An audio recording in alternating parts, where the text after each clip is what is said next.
Throughout the Easter season, we keep returning to the font or the waters of new birth. We brought those newest members through that font at the Easter Vigil. Last Sunday, we had a little girl by the name of Eden who was baptized in those waters of new life. And this weekend, the weekend of Earth Day, the waters remind us that as creation, gifts, children of God, we share in the new creation, and it's how does that new creation, that source of life, move out? And it's really what Jesus is trying to get across, the Gospel of John is trying to get across to us about the Good Shepherd. It's like we're invited into this magnetic force of God's love, invited into the Father, Son, Spirit that we share in baptism. And in that participation, how does it flow out of our lives and into the larger world? And Peter is so fascinating in the Acts of the Apostles because he's had such a transformation from the guy we knew in the garden who denied him 3 times. It's as if risen life showed Peter that he's operating on a whole new plane. And that's what we're called. You know, we can't just tap into this once and comprehend it. That's why the church has us do this all the way till Pentecost. Because there's more and more that we can tap into when we understand that life of the Spirit.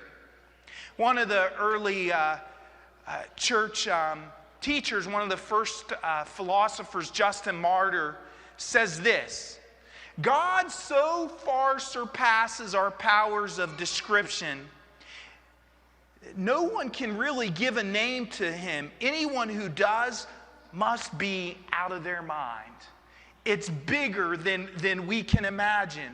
But we can continue to see how that mystery unfolds again and again.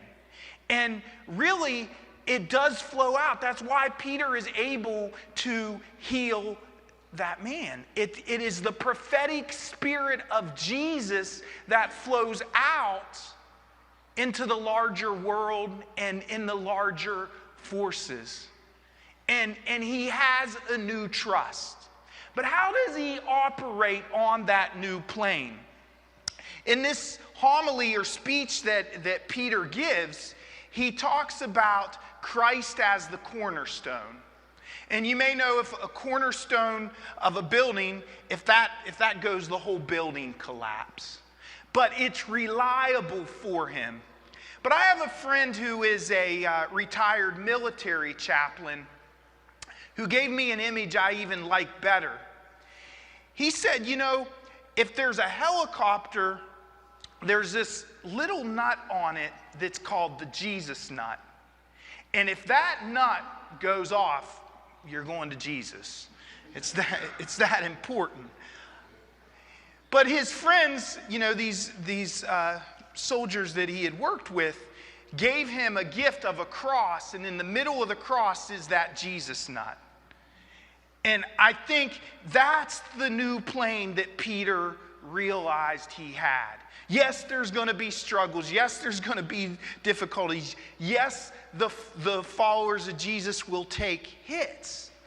But it's like they're flying on a new plane. And with that Jesus nut, it's like as we move through human history, the challenges, the storms, the difficulties, we have something reliable.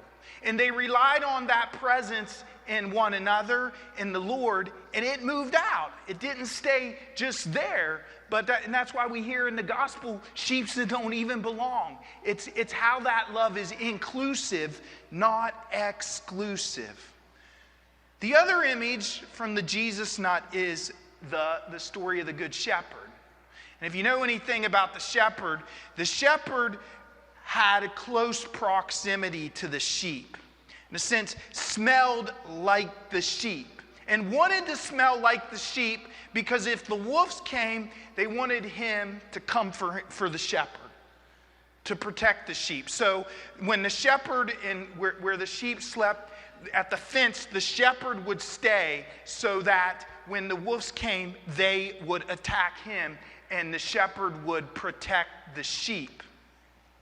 And so one of the earliest images that we see when Christians were being persecuted under the Roman Empire in the catacombs was this image of the good shepherd with the sheep on his shoulders.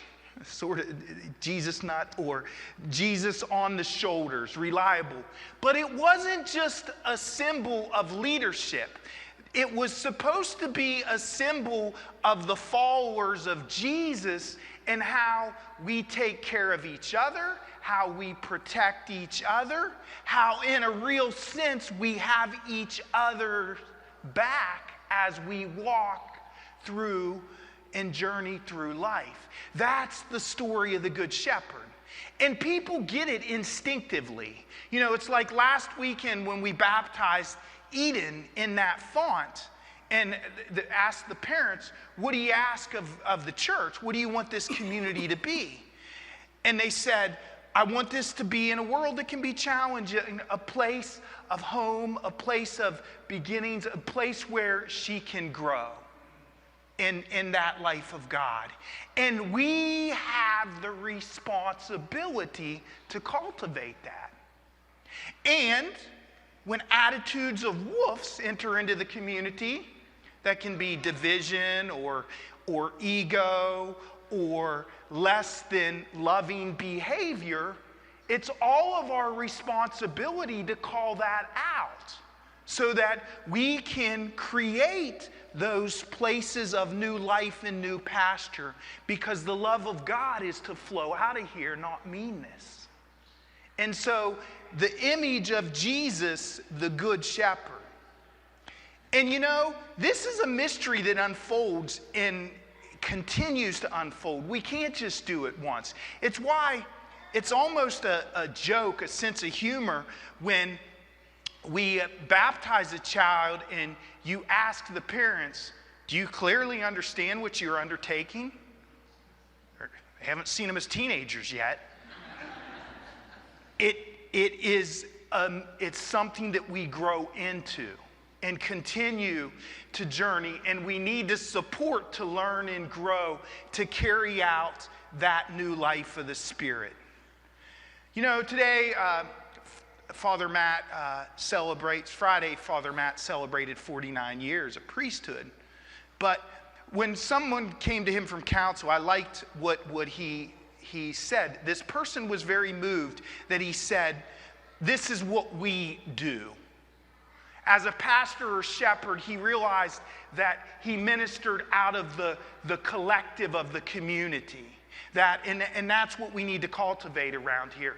This is what we do together, and it's how do each of us participate in that life in such a way that we're bringing healing and life to others.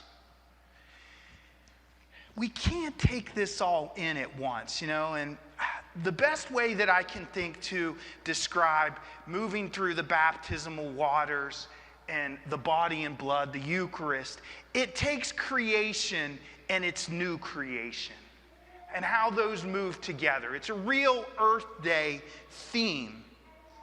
But if you think about it, it's like this. If those of you that seen the eclipse, someone gave me the image that they saw the eclipse and they're still pondering and reflecting on it.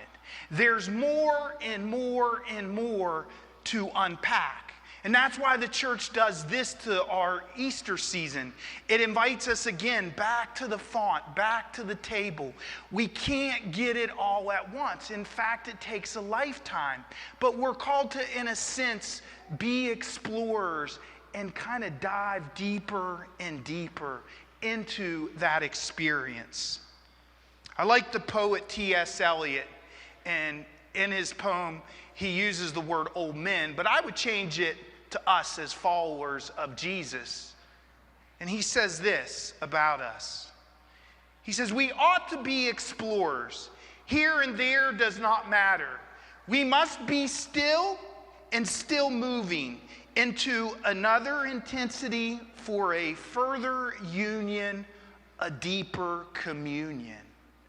And that's what we're called to do. Move deeper and deeper there and there into a further union, a deeper communion that flows out.